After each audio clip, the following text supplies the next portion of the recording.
they could have sold me on them if they were free. And I know that sounds like a stupid statement because it kind of is. But they could have, I would have accepted the poses if they were free. If they had the patch and they just added in all the poses for free.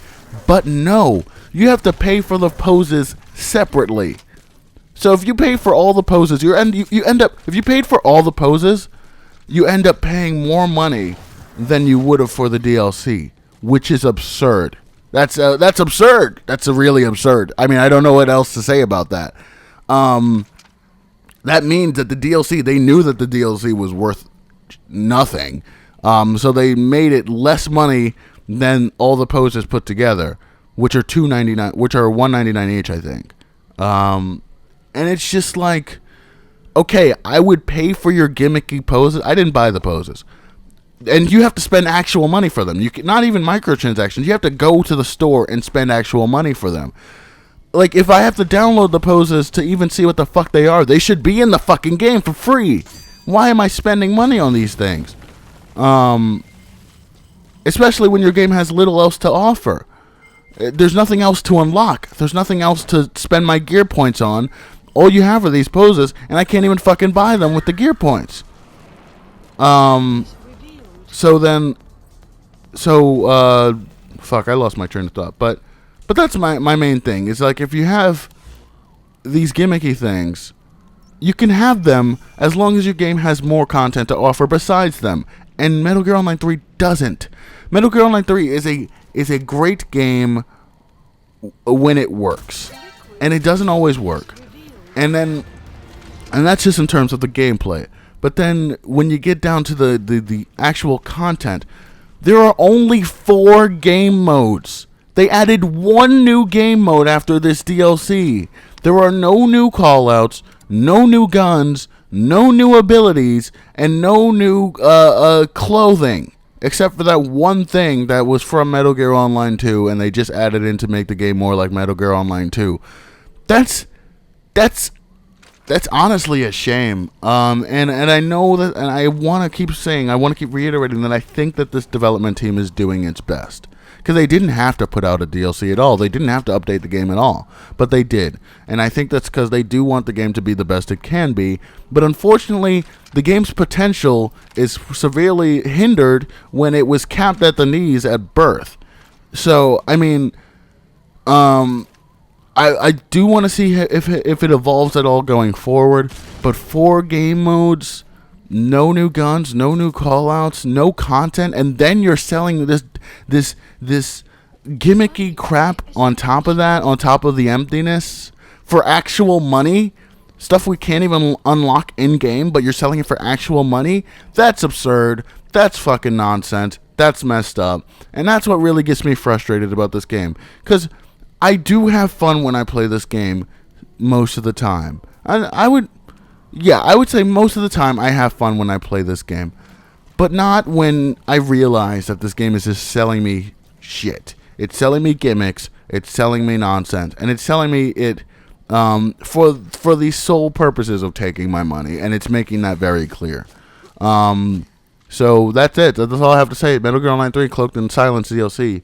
I would rate it a 3 out of 10 if I had to rate it DLC. But I don't really give ratings because I like to just give my opinion. And you can decide for yourself what that opinion is worth. So thank you guys for watching. Have a good one. And I hope you're enjoying it. Quiet's a fun character to play as. The game can be fun when it works. So I do hope you're enjoying it. I do see a lot of tweets from people on the internet, mainly because I follow Metal Gear Online. So, of course, they always retweet the positive praise that they get. And I see a lot of tweets from people who genuinely enjoy it. They're saying it's the best DLC ever. They're fucking wrong, but they're saying it's the best DLC ever. Now, if I had to choose, I wouldn't even say this is the best DLC ever. But you know what was a fucking good DLC? Red Dead Redemption Undead Nightmare. That was a fucking great DLC. But, you know, I wouldn't call it the best DLC ever. Now, these guys are calling Cloaked in Silence the best DLC ever. 3 maps and 1 character. I wouldn't call it that. But again, you know, that's their opinion. I'm glad they're having fun with it. Thank you guys for watching. Have a good one. And let me know what you think about Metal Gear Online 3 in the comment section below. This video is super long. This has been RagTime. I'll see you later.